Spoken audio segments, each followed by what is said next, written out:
मनुष्य हर तरह की चीजें कर सकता है जो मशीन कभी नहीं कर सकती।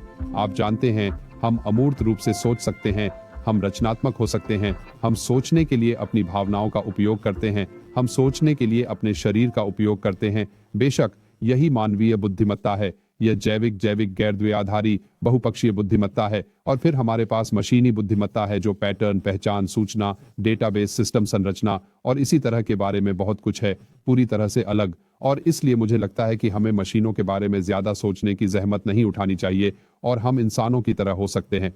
यह वास्तव में मुद्दा नहीं है और यह वास्तव में वह नहीं है जिसके बारे में हम बात कर रहे हैं। कृत्रिम सामान्य बुद्धिमत्ता किसी सुपर ह्यूमन की तरह नहीं होगी।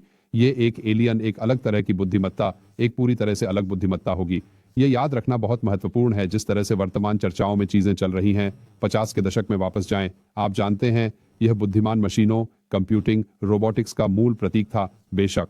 और पहली बात जो मैं स्पष्ट करना चाहता हूं वह यह है कि हमारा एआई वास्तव में क्या है। और यह डीप माइंड अब गूगल से डेमिस हस्बिस है जो कह रहा है कि यह कंप्यूटर सिस्टम के बारे में है जो डेटा और सूचना को ज्ञान में बदल देता है।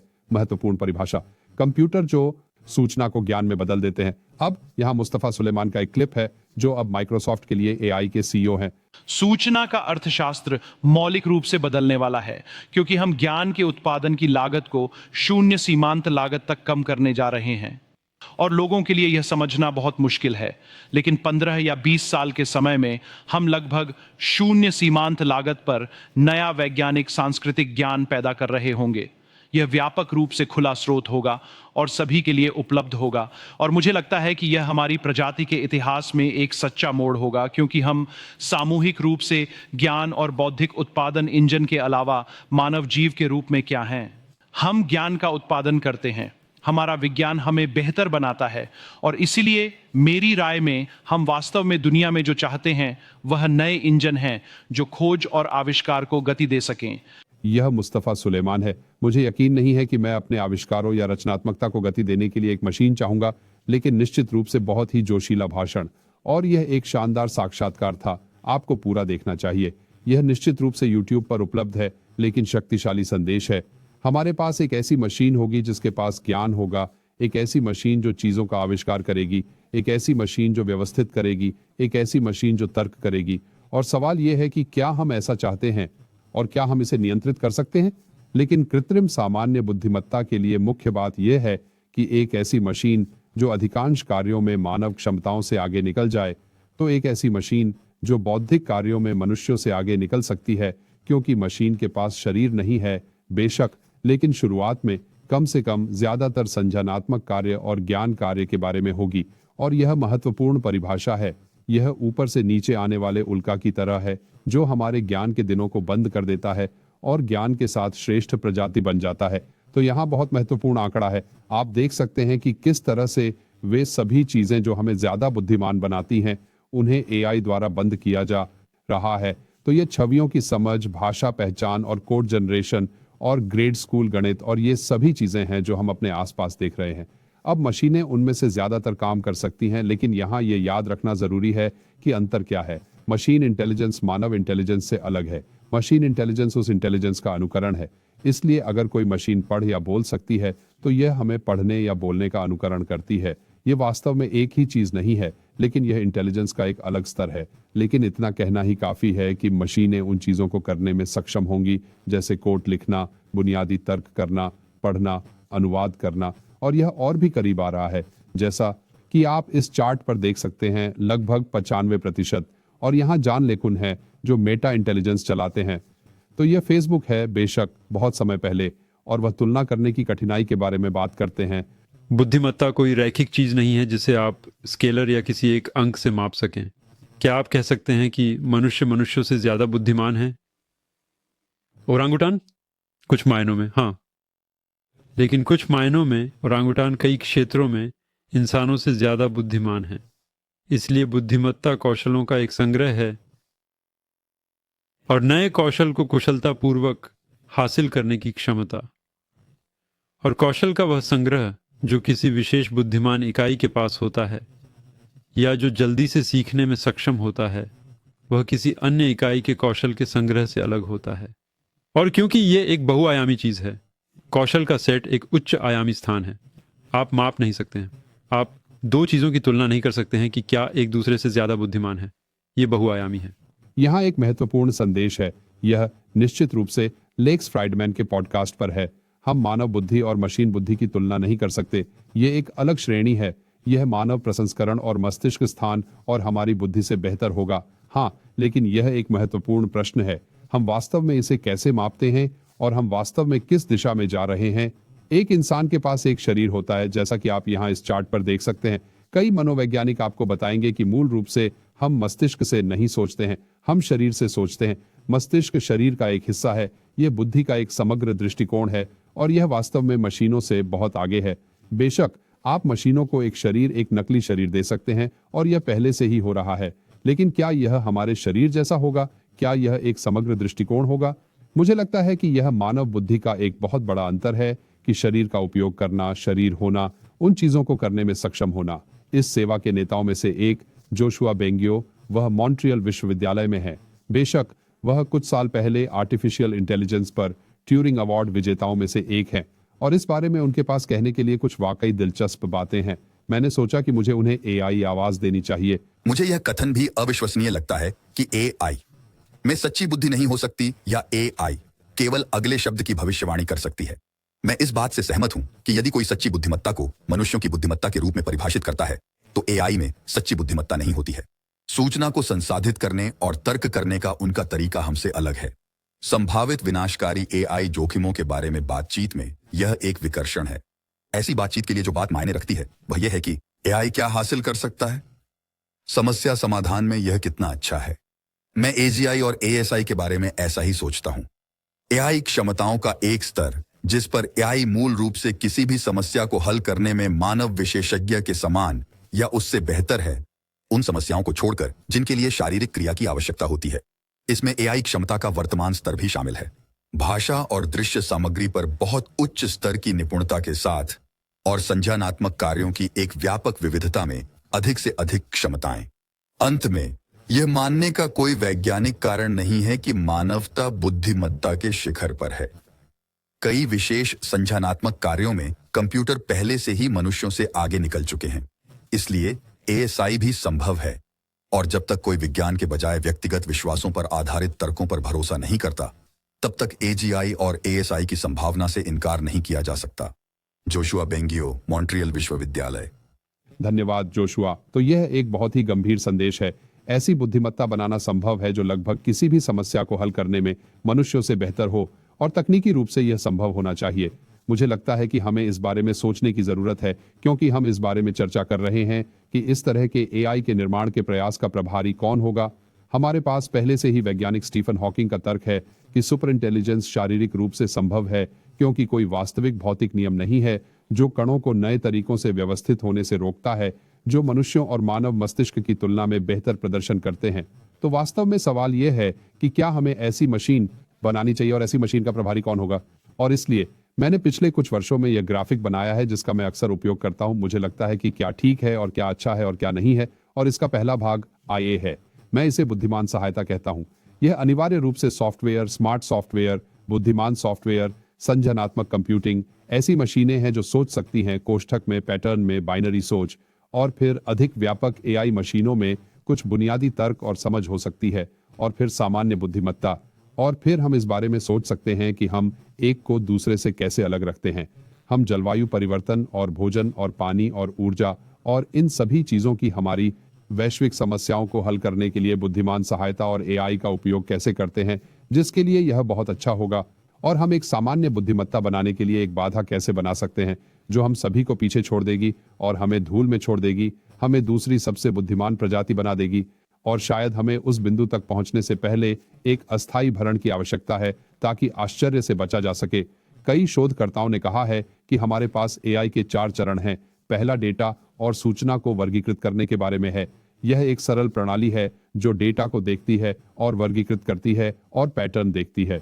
दूसरा चरण सामान उत्पन्न करना है, और अब हम चैट जीपीटी, जनरेटिव एआई, संवादी एआई के साथ उस बिंदु पर हैं जो सामग्री डेटा उत्पन्न करना है, वस्तुओं के बीच संबंधों का अनुवाद करना है, चीजों से अर्थ निकालना है, सामान्य ज्ञान नहीं बल्कि बुनियादी कंप्यूटर ज्ञान, सामग्री और डेटा उत्पन्न करना है। और मुझे लगता है कि हम अब बहुत जल्दी उस बिंदु पर पहुंच रहे हैं। तीसरा चरण जिस तक एआई पहुंच सकता है वह कुछ हद तक सीमित तर्क, समझ, अनुमान लगाना, क्या संभव हो सकता है इसके बारे में सोचना, आगे की सोचना होगा।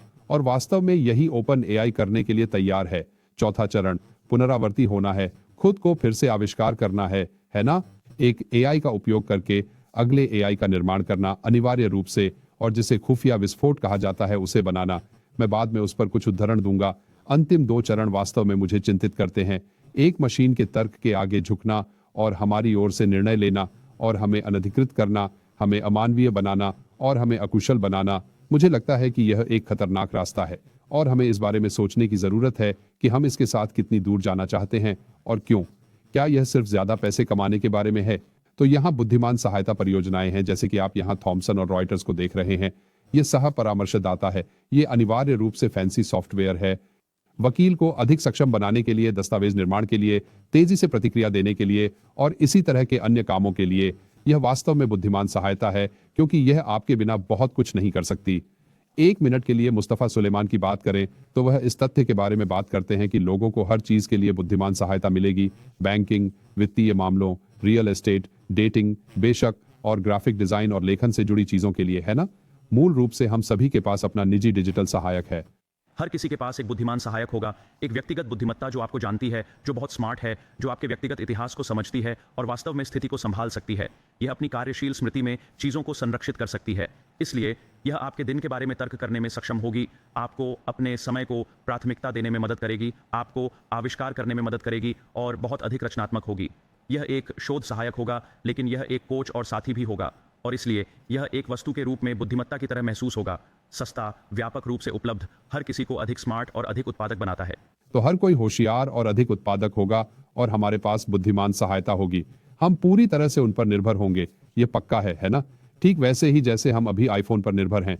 तो ओपन एआई इस मामले में एक प्रमुख शक्ति के रूप में उभर रहा है, जो कृत्रिम सामान्य बुद्धिमत्ता को आगे बढ़ा रहा है। मैं कहूंगा कि यह प्राथमिक शक्ति है वास्तव में, और ये मुझे ब्लेड रनर मूवी के टायरल कॉर्पोरेशन की तरह बहुत याद दिलाता है, जो फिल्म के वर्ष से एक मोनोलिथ बन जाता है, एक ऐसी कंपनी जो सब कुछ चलाती है। और टायरल सैम ऑल्टमैन होंगे मुझे लगता है, और इसलिए वे इस बहुत ही दिलचस्प मानचित्र के साथ आए हैं। और यह दूसरे दिन, मुझे लगता है कि सिर्फ 2 दिन पहले ब्लूमबर्ग को लीक हो गया था, और इसलिए वे ओपन एआई के लक्ष्य के बारे में एक सारांश लेकर आए। और इसलिए उन्होंने कहा, यह क्रम है, सबसे पहले चैटबॉट, संवादात्मक भाषा कौशल के साथ एआई, और फिर जिसे वे तर्ककर्ता कहते हैं, एक एआई जो तर्क कर सकता है, जो समझ सकता है, जो इसका अर्थ निकाल सकता है, उसके पास सामान्य ज्ञान है। और फिर तीसरा स्तर, जो मुझे पहले से ही काफी डरा रहा है, वह है एक एआई जो एक एजेंट हो सकता है, मेरी ओर से कार्य कर सकता है। और मुझे लगता है कि अगर ये काम कर गया तो ये बहुत बढ़िया होगा। और फिर एआई नवाचार कर सकता है और हमें शोध करने और एक ही समय में 1 ट्रिलियन तथ्यों को देखने में मदद कर सकता है।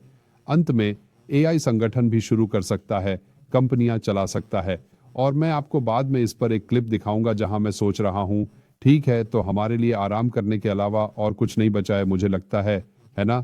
या एआई को काम करते हुए देखना। तो यहाँ फिर से सैम ऑल्टमैन है, और वे एआई की संभावनाओं, कंपनियों के निर्माण और हमारी ओर से दुनिया को चलाने के बारे में बात करते हैं। शुभकामनाएं। अगर आप खुद को विज्ञान कथा की काल्पनिक दुनिया के बारे में सोचने दें जहां आप जैसे हैं, ठीक है, एजीआई एक नई $1 ट्रिलियन की कंपनी शुरू करें, और यह सीईओ की तरह हो सकता है। यह पता लगा सकता है कि पूंजी कैसे जुटाई जाए, ये सभी इंजीनियरिंग कर सकता है, ये मार्केटिंग कर सकता है, ये वितरण या जो भी कर सकता है, और आप इसे एक प्रॉम्प्ट में टाइप करते हैं और एंटर दबाते हैं।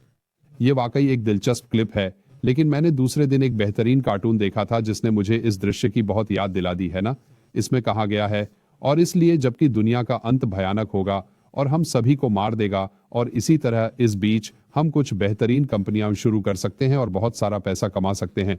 सैम ऑल्टमैन ने दूसरे दिन यह भी कहा, एआई का आने वाला बदलाव सबसे महत्वपूर्ण मानवीय क्षमताओं, सोचने, बनाने, समझने और तर्क करने की क्षमता के बारे में होगा। और फिर मैं कहूंगा, वाह, सोचने, बनाने और तर्क करने की क्षमता, क्या यह ऐसी चीज नहीं है जो वास्तव में हमारे साथ रहनी चाहिए?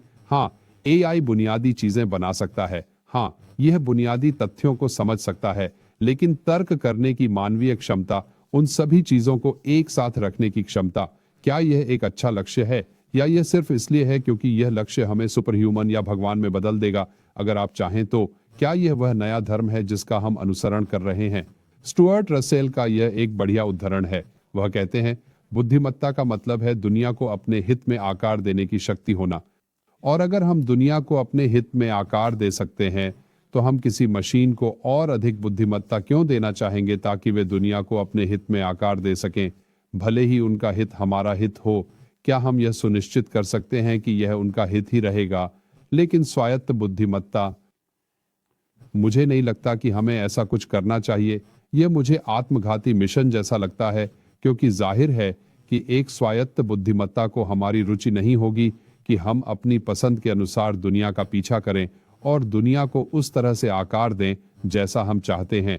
ओपन एआई ने कुछ दिन पहले ही कहा था कि वे क्यू प्रोजेक्ट को पुनर्जीवित कर रहे हैं। क्या इसे सालों पहले या अब प्रोजेक्ट स्ट्रॉबेरी कहा जाता है? और अगर हमारे पास इस तरह की सुपर इंटेलिजेंस है, वह सर्वशक्तिमान है, हर तथ्य को जानता है, हर किसी को जानता है, हर उद्धरण को जानता है, हर भाषा को जानता है, हर चीज के बारे में सब कुछ जानता है, और हम उसके करीब पहुंच रहे हैं। यह एनएसए के 10 लाख गुना के बराबर है।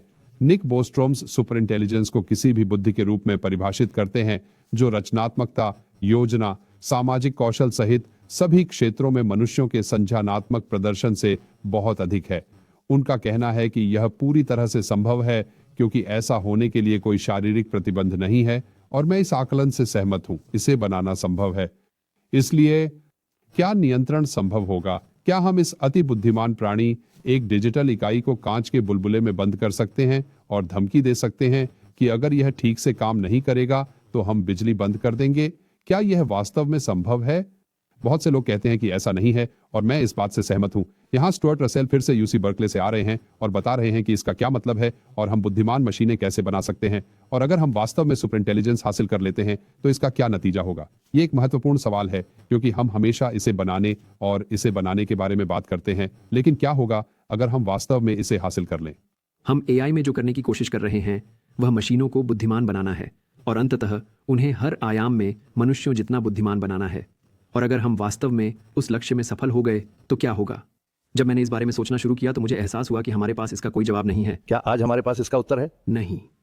चैट जीपीटी जैसी एआई प्रणालियों की वर्तमान पीढ़ी के साथ आपके किसी भी प्रश्न के लिए क्या यह खुद की नकल करने जा रहा है? क्या यह किसी दूसरे कंप्यूटर सिस्टम में सेंध लगाने जा रहा है? क्या यह आतंकवादियों को जैविक हथियार बनाने की सलाह देने जा रहा है? क्या यह अपने खुद के लक्ष्यों का पीछा कर रहा है जिनके बारे में हम नहीं जानते? इसका उत्तर है, हमें इसका कोई अंदाज़ा नहीं है, लेकिन हमें लगता है कि हमें इसे बाजार में उतारना चाहिए। हम शायद इस पर जितना खर्च कर रहे हैं उससे ज़्यादा खर्च कर रहे हैं। बाकी सभी विज्ञान को एक साथ मिला दें और फिर भी हमारे पास नहीं। यदि हम सफल हो गए तो क्या होगा? इसका वास्तविक विचार चाहिए। क्या हम वाकई मानवता से ज्यादा बुद्धिमत्ता को महत्व देते हैं? असल में यही बात है। ये एकमात्र ऐसी चीज नहीं है जो मायने रखती है। तो चलिए बात करते हैं कि क्या एजीआई संभव है, और फिर मैं आपको डायस्टोपिया के बारे में एक संक्षिप्त जानकारी दूंगा। कुछ दिन पहले ही मैंने भविष्यवाणियों के बारे में एक बढ़िया काम पाया है, और आप जानते हैं हमारे पास एलोन मस्क ने 2015 में सेल्फ ड्राइविंग कारों की भविष्यवाणी की थी, और फिर जॉफरी हिंटन ने 2016 में रेडियोलॉजिस्ट के अप्रचलित हो जाने की भविष्यवाणी की थी। अब अंतिम दृश्य में रेडियोलॉजिस्ट नियमित गैस कारों में काम पर वापस जा रहे हैं, और यही हमारी वास्तविकता है। तो यहाँ इसका सार है, जैसा कि हम जानते हैं, बेशक हम अल्पावधि में प्रौद्योगिकी के प्रभाव को ज्यादा आंकते हैं और दीर्घावधि में प्रभाव को कम आंकते हैं। अमरों का नियम, बिल गेट्स का नियम, और यही एआई के साथ हो रहा है, और हम 5 या 10 वर्षों में प्रभाव को पूरी तरह से कम आंकते हैं।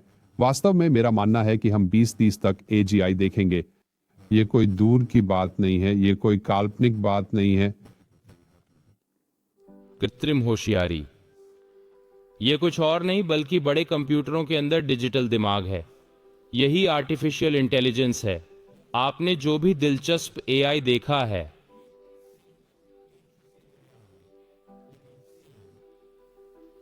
इसी विचार पर आधारित है। और जैसे जैसे आप चार्ट पर ऊपर जाते हैं, यह घातीय वृद्धि को दर्शाता है।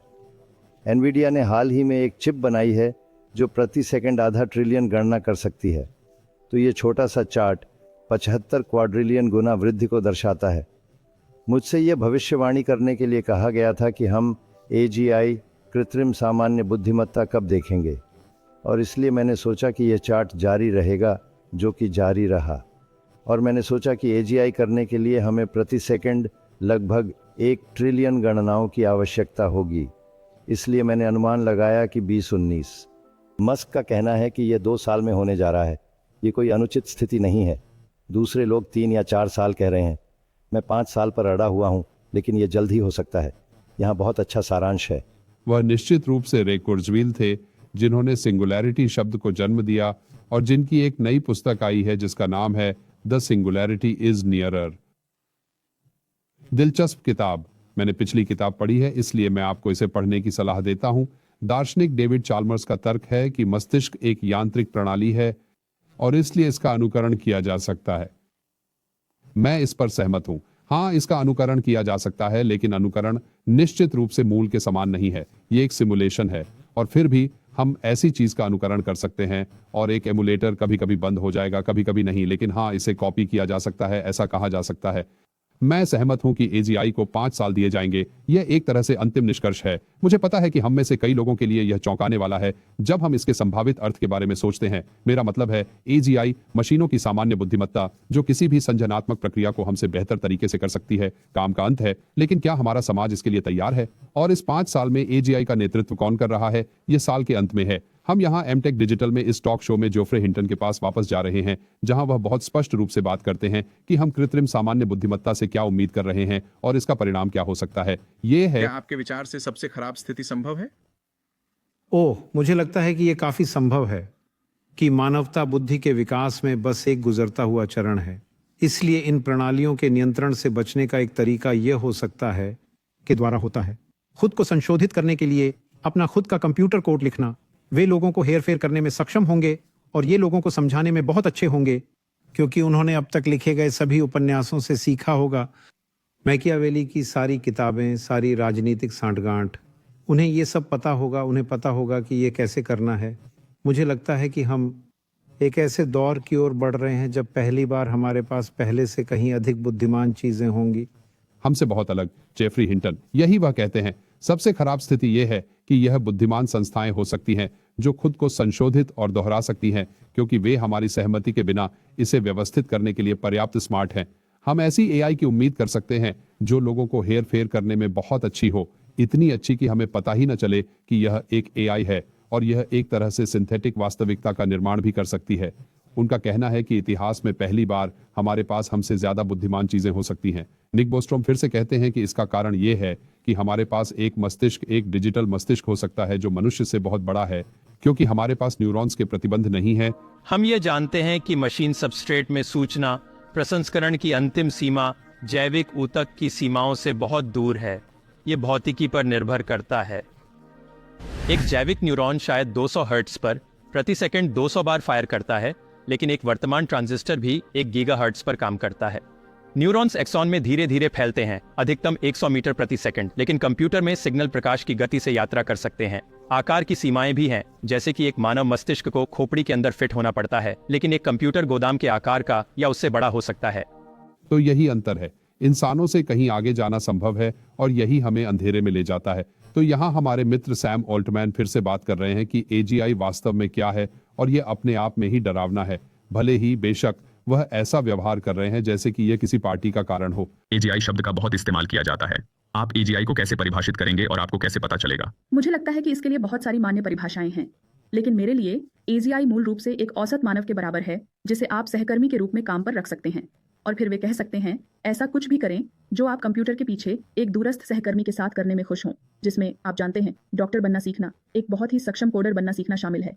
ऐसी बहुत सी चीजें हैं जिनमें एक औसत मानव अच्छा होने में सक्षम है, और मुझे लगता है कि एक एजीआई का कौशल कोई विशेष मील का पत्थर नहीं है, बल्कि चीजों को समझने का एक मेटा कौशल है। और इसलिए हम मध्यम मानवों का निर्माण करेंगे और वे हमारी सेवा करेंगे, और इसलिए हमें अब कुछ भी करने की जरूरत नहीं है। हम बस स्थायी ठंडक पा सकते हैं। इससे भी ज्यादा शक्तिशाली संदेश युवाल हरारी का है, जिन्हें आप एक प्रसिद्ध लेखक और हमारे आसपास की कई चीजों के एक बहुत ही महत्वपूर्ण आलोचक के रूप में जानते होंगे, और यही उन्होंने कहा, यह मानव इतिहास का अंत है, मानव प्रधान इतिहास का अंत है। इतिहास किसी और के नियंत्रण में चलता रहेगा।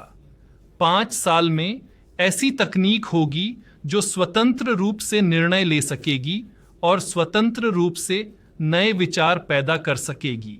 तो वह कह रहे हैं कि यह मानव होने का अंतिम चरण है। जैसा कि हम जानते हैं, यहाँ हमारे मित्र एलन मस्क हैं। मानवता को नष्ट करने के लिए एआई का बुरा होना जरूरी नहीं है। यदि एआई का कोई लक्ष्य है और मानवता उसके रास्ते में आ जाती है, यह मानवता को नष्ट कर देगा बिना इसके बारे में सोचे भी। बुरा ना माने, यह वैसा ही है जैसे हम सड़क बना रहे हों और रास्ते में एक चींटी का टीला आ जाता है। हम चींटियों से नफरत नहीं करते, हम बस सड़क बना रहे हैं और इसलिए अलविदा चींटी का टीला। तो संदेश यही है ना, दूसरा मौका नहीं। एक बार जब ये बाहर आ गया, अगर हम प्रभारी होते तो ये हमें दूसरा मौका नहीं देता। खैर, जब तक यह सीमित संकीर्ण सुपर इंटेलिजेंस है, मुझे लगता है कि आप इसे ज्यादातर इसलिए नहीं देख पाते क्योंकि आप मर चुके हैं, दुर्भाग्य से। क्या मुझे लगता है कि एआई के लिए वास्तविक आपदा परिदृश्य एक शोध प्रयोगशाला में बड़ी उन्नति की तरह दिखता है। शायद उन्हें एक विशाल उद्यम पूंजी निवेश मिलने और जीपीयू पर पहले की तुलना में 10 गुना अधिक खर्च करने में सक्षम होने से प्रेरित किया गया हो। शायद ट्रांसफॉर्मर जैसे नए एल्गोरिदमिक अग्रिम द्वारा प्रेरित किया गया हो। शायद कुछ बदलावों को पूरा करने और पिछले साल के एल्गोरिदमिक अग्रिम द्वारा प्रेरित किया गया हो, जिससे अंततः यह चीज कुशलतापूर्वक काम करने लगे। और वहां एआई एक महत्वपूर्ण सीमा पार कर जाता है, जो आप जानते हैं, जैसा कि अधिकांश स्पष्ट रूप से हो सकता है, अगला एआई लिख सकता है। समस्या यह है कि हम बार बार प्रयास करने और यह देखने का मौका नहीं पाते हैं कि हम गलत थे और एक अलग सिद्धांत के साथ आए और महसूस किया कि पूरी चीज शुरू में महसूस किए गए से कहीं अधिक कठिन होने वाली है। क्योंकि पहली बार जब आप अपने से कहीं अधिक स्मार्ट किसी चीज को संरेखित करने में विफल होते हैं तो आप मर जाते हैं और आपको फिर से प्रयास करने का मौका नहीं मिलता है। आपको दोबारा प्रयास करने का मौका नहीं मिलेगा। मैं इस तरह के अंधकारमय क्षणों को आपके साथ साझा करना चाहता हूं, क्योंकि मुझे लगता है कि कृत्रिम बुद्धिमत्ता और सामान्य बुद्धिमत्ता की चुनौतियों को देखते हुए इन्हें महसूस करना महत्वपूर्ण है। तो जोश एबेल एक वैज्ञानिक है। हम एआई के नियंत्रण और संरेखण की समस्या को कैसे हल कर सकते हैं? क्या कोई ऐसा तरीका है जिससे हम एआई का निर्माण कर सकें? क्या यह सुरक्षित होगा यदि हम कुछ प्रोटोकॉल का पालन करें? यह क्षुद्र ग्रह को पृथ्वी से दूर मोड़ने का तरीका होगा। दूसरी बात जो हमें हल करने की जरूरत है वह है राजनीतिक मुद्दा। यह लोकतंत्र के सवाल से जुड़ा है। यह अच्छी तरह से है। हम ये कैसे सुनिश्चित करें कि शक्तिशाली एआई प्रणालियां, भले ही हम जानते हों कि उन्हें कैसे नियंत्रित किया जाए, बुरे लोगों, बुरे अभिनेताओं द्वारा नियंत्रित नहीं हो, जो सत्ता हड़प लेंगे, लोकतंत्र को नष्ट कर देंगे या यहां तक कि गलतियां करेंगे और प्रोटोकॉल का ठीक से पालन नहीं करेंगे और हम सभी हार जाएंगे। नियंत्रण की समस्या थी और इसे मानवीय आवश्यकताओं के अनुरूप बनाना था, और दूसरी समस्या सहयोग की समस्या है, शासन की समस्या। ये दोनों ही इस समय गंभीर मुद्दे हैं और मुझे लगता है कि हमें इस बारे में सोचना चाहिए कि जब तक ये मुद्दे अनसुलझे हैं तब तक हम कितनी दूर जाना चाहते हैं। ऐसे लोग भी हैं जो कहते हैं कि मूल रूप से हमें इस समय इस बारे में चिंता नहीं करनी चाहिए, क्योंकि अस्तित्वगत जोखिम हमारी समस्या नहीं है, यह अन्य जोखिम है जो हमारी समस्या है। इसलिए इस बारे में न सोचना सबसे अच्छा है कि एआई एलियन जैसा है या इंसान जैसा, लेकिन वह ऐसा कहता है। विनियामकों को सुपर इंटेलिजेंट एआई द्वारा उत्पन्न अस्तित्वगत जोखिम को प्राथमिकता नहीं देनी चाहिए। इसके बजाय उन्हें उन समस्याओं का समाधान करना चाहिए जो उनके सामने हैं, जिससे मॉडल सुरक्षित बन सकें और उनके संचालन मानवीय आवश्यकताओं और मानदंडों के अनुरूप अधिक पूर्वानुमानित हो सकें। विनियमनों को एआई के अनुचित उपयोग को रोकने पर ध्यान केंद्रित करना चाहिए। Blaise Aguera y Arcas the Economist के माध्यम से ये उनकी वास्तविक आवाज नहीं है। इसलिए अनुचित विकास को रोकना यही वह है जिस पर उन्हें लगता है कि हमें ध्यान केंद्रित करना चाहिए। फिर से कुछ ऐसा है जिस पर चर्चा की जानी चाहिए, अगर शायद दोनों को करना पड़े। मुझे लगता है कि वास्तव में यही बात है। और फिर हमारे पास ब्लैक बॉक्स समस्या है, जो उन बड़ी चुनौतियों में से एक है। एक बार जब एआई पर्याप्त शक्तिशाली हो जाता है, अगर आप एक न्यायाधीश, एक वकील, चिकित्सा कार्य करने वाले पुलिसकर्मी हैं, तो आप कैसे जानते हैं कि इस पर कैसे भरोसा करना है, और आप कैसे जानते हैं कि यह कौन से निर्णय लेता है जिसका आपको पालन करना है। और युवल ने फिर से इस पर एक बेहतरीन लेख लिखा है। और अब धीरे धीरे एल्गोरिदम ही हमारे लिए या हमारे बारे में सारे निर्णय लेने लगे हैं। संभव है कि यह पहले से ही हो रहा है। अब आप लोन लेने के लिए बैंक में आवेदन करने लगे हैं। कई जगहों पर अब ये कोई मानव बैंकर नहीं रह गया है। ये निर्णय कौन ले रहा है आपके बारे में? आपको आरंभ देना है या नहीं, आपको बंधक देना है या नहीं, ये एल्गोरिथम में है। हाँ, आप ब्लैक बॉक्स के बारे में बात को बहुत स्पष्ट रूप से समझ सकते हैं, और यह बात सन माइक्रोसिस्टम के संस्थापक बिल जॉय से पहले की है। वायर्ड मैगजीन में उन्होंने यह बात कही थी, बिल्कुल यही बात। ये वही बात है जो पिछले 35-24 साल पहले से कही जा रही है, बहुत समय पहले से। मानव जाति आसानी से स्वयं को मशीनों पर इस हद तक निर्भर होने दे सकती है कि उसके पास मशीनों के सभी निर्णयों को स्वीकार करने के अलावा कोई व्यावहारिक विकल्प नहीं होगा। जैसे जैसे समाज और उसके सामने आने वाली समस्याएं अधिकाधिक जटिल होती जाएंगी तथा मशीनें अधिकाधिक बुद्धिमान होती जाएंगी, लोग अपने अधिकतर निर्णय मशीनों को लेने देंगे, क्योंकि मशीनों द्वारा लिए गए निर्णय मानव द्वारा लिए गए निर्णयों की तुलना में बेहतर परिणाम लाएंगे। Bill Joy, 2020। पहले ये साल के साल में था लगभग वही संदेश, और अब हम यहाँ हैं, है ना? हमारे पास ऐसी मशीनें हो सकती हैं जो निर्णय लेती हैं। हम जानते हैं कि शायद बेहतर निर्णय भी हो सकते हैं, इसलिए हम बस रिटायर हो जाते हैं और हम त्यागपत्र दे देते हैं और हम चीजों को जाने देते हैं और सोचना बंद कर देते हैं। और मुझे लगता है कि यह हमारी स्वतंत्रता का अंत होगा। और फिर हमारे पास चैट जीपीटी जैसी चीजें हैं जो पहले से ही पूरी तरह से मानवीय होने का दिखावा कर सकती हैं, जैसा कि आप यहाँ देख सकते हैं। हेलो, ये कैसा चल रहा है? हेलो, सब बढ़िया चल रहा है। आप कैसे हैं? मैं देख रहा हूँ कि आपने एक खुली एआई हुडी पहन रखी है। बढ़िया चुनाव है। लेकिन उस छत का क्या हुआ? क्या आप किसी अच्छे औद्योगिक शैली वाले कार्यालय में काम करते हैं? खैर, जो कुछ मैं आपको यहाँ दिखा रहा हूँ उसके आधार पर क्या आप अनुमान लगा सकते हैं कि मैं क्या कर रहा हूँ? मैं जो देख सकता हूँ उससे ऐसा लगता है कि आप किसी तरह की मुसीबत में हैं। खैर, आप बात समझ गए होंगे। यह चैट जीपीटी वार्तालाप में स्कारलेट जोहानसन की स्पष्ट रूप से अनुकरण की गई आवाज है। हम कैसे जान सकते हैं कि क्या वास्तविक है या नहीं? हम कैसे जान सकते हैं कि क्या ठीक है या नहीं? हम कैसे जान सकते हैं कि वे कौन हैं, हम कौन हैं, और यह सब एक साथ कैसे फिट होता है?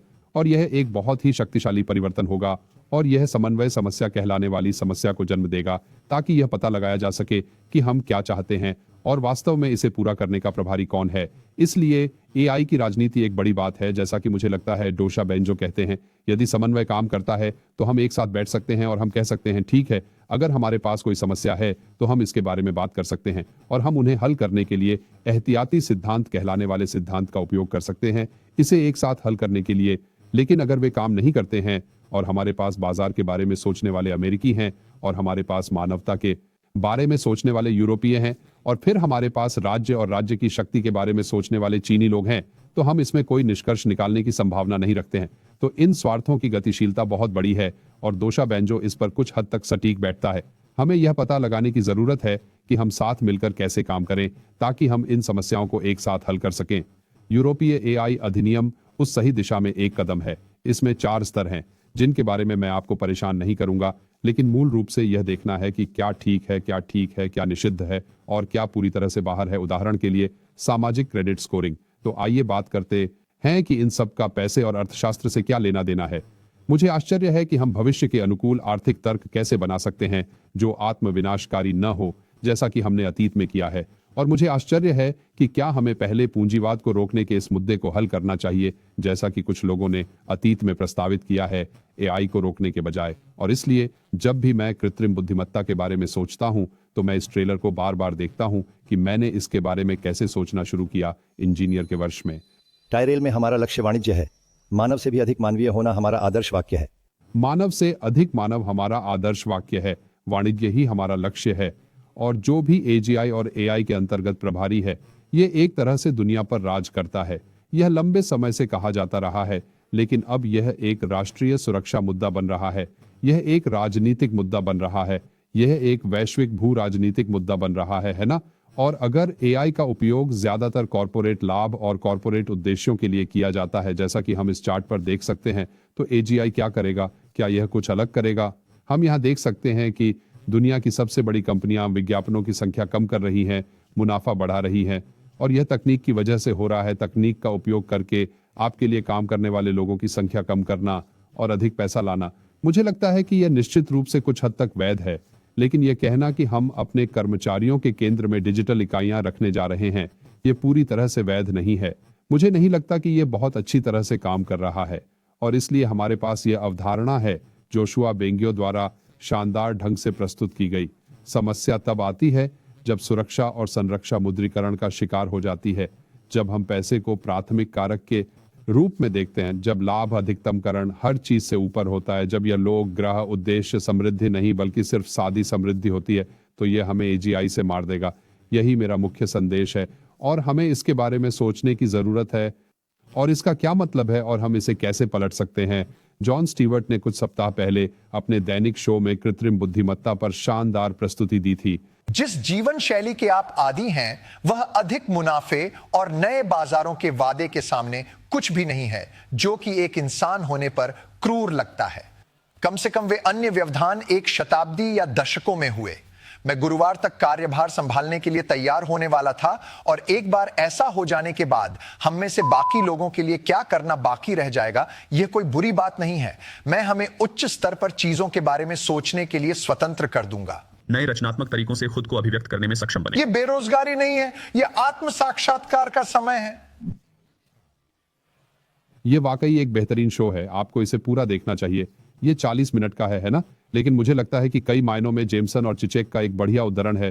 पूंजीवाद के अंत की तुलना में दुनिया के अंत की कल्पना करना आसान है, और जब हम कृत्रिम बुद्धिमत्ता के बारे में सोचते हैं तो यह एक बहुत बड़ा विषय है। हम ऐसा इसलिए कर रहे हैं क्योंकि इससे खरबों डॉलर की कमाई होगी। संक्षेप में मेरा संदेश ये है, हमें पूर्व क्रिया को सावधानी के साथ जोड़ना होगा। हमें आगे बढ़कर तकनीक को अपनाना होगा, लेकिन हमें तकनीक नहीं बनना चाहिए। हमें सावधानी बरतनी चाहिए कि हम क्या कर रहे हैं और क्यों कर रहे हैं और कौन प्रभारी है और तर्क क्या है। हमें इन दोनों चीजों को मिलाना होगा। हाँ, बुद्धिमान सहायता, यह मुझे एक स्पष्ट चीज लगती है जो हम में से अधिकांश के लिए फायदेमंद होगी। कृत्रिम बुद्धिमत्ता, कुछ हद तक इसका स्नातक होना स्वर्ण पुरस्कार होगा यदि हम इसे सुरक्षित रूप से कर सकें। लेकिन कृत्रिम बुद्धिमत्ता, मुझे लगता है कि यह एक बड़ी ना है जब तक कि हम यह पता नहीं लगा सकते कि मानवता की प्रगति के लिए इसे एक साथ और सुरक्षित तरीके से कैसे किया जाए। लेकिन हथियारों की दौड़ में नहीं और पूंजीवादी दौड़ में नहीं, जहां हम खरबों डॉलर हासिल करना चाहते हैं जबकि बाकी सभी हार रहे हैं। अगर हम इसे जलवायु परिवर्तन और ग्लोबल वार्मिंग, जीवाश्म ईंधन उद्योग की तरह करने जा रहे हैं तो यह आत्मविनाशकारी है, जो एक सर्पिल के साथ समाप्त होता है, जो 5 डिग्री के ग्लोबल वार्मिंग में समाप्त होता है यदि हम सावधान नहीं हैं। यह वास्तव में महत्वपूर्ण है। हम भी इस तरह के किंग मिडास प्रतिमान में फंस गए हैं। हम चाहते हैं कि हम जो कुछ भी छूते हैं वह सोने में बदल जाए। अब हम चाहते हैं कि हम जो कुछ भी छुए वह बुद्धिमत्ता में बदल जाए। हमें इस बारे में सावधान रहना चाहिए। हर चीज बुद्धिमान होनी जरूरी नहीं है। हर चीज बुद्धिमान नहीं होनी चाहिए। हमें सावधान रहना चाहिए कि हम क्या चाहते हैं। ट्रंप अभियान ने कल घोषणा की है कि वे कृत्रिम बुद्धिमत्ता के लिए मैनहट्टन प्रोजेक्ट के लिए एक प्रस्ताव का मसौदा तैयार करने जा रहे हैं ताकि अमेरिकी एआई पर वर्चस्व की योजना बनाई जा सके। मुझे लगता है कि यह बिल्कुल हास्यास्पद है और इससे हथियारों की दौड़ शुरू हो जाएगी जो ठीक उसी तरह आगे बढ़ेगी जैसे मैनहट्टन प्रोजेक्ट की दूसरी चीजें चली गईं, जो बम है। ओपेनहाइमर से एआई तक। दूसरे दिन न्यूयॉर्क टाइम्स में एक बढ़िया लेख ये यहाँ समाप्त होता है। अलावा क्या नहीं, ये एक ऐसी चीज है जिसे हमें ध्यान में रखना चाहिए। अगर हम इस तरह का कुछ बनाने जा रहे हैं तो क्या हमें इसे दूसरे तरीके से बनाने के लिए जिम्मेदारी नहीं लेनी चाहिए और सहयोग नहीं करना चाहिए? क्या हमें यह नहीं सोचना चाहिए कि हम अपने पैसे और अपने आविष्कारों के साथ क्या कर रहे हैं? जोशुआ बेंजियो, फिर से हमें यह सुनिश्चित करने की आवश्यकता है कि कोई भी व्यक्ति, कोई भी निगम, कोई भी देश, सरकार एजीआई की शक्ति का दुरुपयोग न कर सके, आम भलाई की कीमत पर ऐसा कुछ न कर सके जो हम सभी का अंत कर दे। हमें एक अधिनियम, एक विनियमन, एक संधि, एक अप्रसार संधि का पता लगाने की आवश्यकता है जो हमें एआई के लाभ के लिए ले जाए, लेकिन एजीआई के नुकसान के लिए नहीं। हमें कंपनियों के लिए एक तकनीकी शपथ की आवश्यकता है जो कहती है, हाँ, हम यह कर रहे हैं, लेकिन हम मानवता के लिए सकारात्मक परिणाम को प्राथमिकता देने जा रहे हैं और केवल इसके बारे में बात नहीं करेंगे बल्कि वास्तव में इसे करेंगे भी। अभी हमारे पास इसके विपरीत है। हमारे पास ऐसी कंपनियां हैं जो पहले गैर लाभकारी हुआ करती थीं, जैसे ओपन एआई, अब स्पष्ट रूप से नहीं है। अब यह सब लाभ के लिए है, पूरी ताकत से, पेडल को मेटल तक, और कृत्रिम बुद्धिमत्ता का भविष्य। यह अच्छा संकेत नहीं है। हमें एहतियाती सिद्धांत के बारे में सोचने की जरूरत है। वह सिद्धांत जो कहता है, ठीक है, अगर यह वास्तव में बड़ा नुकसान पहुंचाता है तो हमें इस बारे में सोचने की जरूरत है कि क्या इसे करने से पहले इसका समाधान किया जा सकता है। क्या सक्रिय एहतियात साथ साथ चल सकते हैं, क्योंकि यह अन्यथा विनाशकारी साबित हो सकता है। हमें वैश्विक स्तर पर सहयोग करने की जरूरत है। हमें इसे त्यागने, इसे न करने की जरूरत हो सकती है। एजीआई की संभावना, लोग तर्क देते हैं, आप सपना देख रहे हैं। हम ऐसा नहीं करने जा रहे हैं क्योंकि ये बहुत शक्तिशाली है। हमारे पास ये होना चाहिए। हाँ, ये किंग मिडास समस्या है। क्या हम कुछ त्याग सकते हैं? फिर से बिल जॉय कहते हैं, उन्होंने त्याग का प्रस्ताव रखा। मानवता के भविष्य की संभावना के रूप में हमारे लिए बहुत बुरा हो सकता है कि किसी चीज की खोज को सीमित करना, एआई से विलुप्त होने के जोखिम को कम करना, अन्य सामाजिक जोखिमों के साथ साथ एक वैश्विक प्राथमिकता होनी चाहिए। वर्ष के वर्ष में हमारे पास सैकड़ों वैज्ञानिकों का यह समझौता था और मैंने इस पर भी हस्ताक्षर किए। भले ही मैं वैज्ञानिक नहीं हूं, लेकिन मैंने इस पर हस्ताक्षर किए। मुझे लगता है कि यह 6000वां था कि हमें एआई को रोकना चाहिए। मुझे लगता है कि हमें एआई या आईए को उनके व्यावसायिक उपकरणों को विकसित करने में रोकना नहीं चाहिए। लेकिन हमें सामान्य बुद्धिमत्ता के विकास को तब तक रोकना चाहिए जब तक हम यह पता नहीं लगा लेते कि प्रभारी कौन है और हम कैसे सुरक्षित रूप से आगे बढ़ सकते हैं, और शायद एक ऐसी मशीन बनाने के विचार को भी त्याग दें जो सभी मनुष्यों से अधिक स्मार्ट हो। क्योंकि यहां सवाल यह है कि मानवता के लिए मिशन नियंत्रण कौन है? क्या यह open AI, Nvidia, IBM, Microsoft, Baidu, Alibaba है? क्या वे एक साथ या व्यक्तिगत रूप से मिशन नियंत्रण कर रहे हैं? ओपन एआई निश्चित रूप से मिशन नियंत्रण की तरह काम कर रहा है। यह कहां जा रहा है? या यह यहां एक बड़ी इमारत की 27वीं मंजिल पर संयुक्त राष्ट्र है जो अभी भी वहां है, लेकिन इस ऊंची इमारत के एक छोटे से हिस्से में रह रहा है? इसका प्रभारी कौन है? क्या यह जनता है? क्या यह हम हैं? क्या यह संयुक्त राष्ट्र है? क्या यह कंपनियां हैं? अभी ऐसा लगता है कि कंपनियां मानवता के भविष्य की प्रभारी हैं। मेरे लिए यह मूल रूप से ऐसा ही है। आप जिस भेड़िए को खिलाते हैं वही भेड़िया जीतता है। हमें बेहतर परिणाम पाने के लिए एक अलग भेड़िए को खिलाने की जरूरत है, एक ऐसा परिदृश्य पाने के लिए जहां हम जीतें, जहां AGI हमारे जीवन का हिस्सा बन सके, जो निश्चित रूप से समृद्धि और मानवीय लाभ लाएगा।